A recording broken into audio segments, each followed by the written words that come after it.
Hello everyone! Andito ulit ang inyong Miyami Mads at meron akong ulit i-share sa inyo. Kung naalala po ninyo, last 3 weeks ago, nag-share ako share ko yung magandang dashboard ko na meron naman pong 800 na followers. Ito yan guys. So, ngayon po ay yung content na yan ay meron na pong 24 views at going 25k views na guys.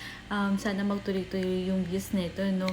At ayun na nga, at ipapasilip ko sa inyo ulit guys ang aking dashboard na meron na pa akong 8,000 followers. At tingnan nyo naman yung performance ko guys, no? Para sa akin mataas na siya, kaya sana naman mamitan nung mapansin mo na ako. At ito na yung resulta nung pagsisipag ko sa pakikipag-engage at lalong-lalo sa paggawa ko ng magandang content, engaging content guys. Hindi ako nagkukulang ng advice sa inyo na gumawa ng magandang content guys, no, yung talagang engaging content na para mapansin kayo ni Mamita. Sana ay maging inspiration ako sa inyo na sipagan nyo pa ang pakikipag-engage dahil nakakalungkot mang isipin na kapag hindi ka makikipag-engage, hindi uusad yung views mo.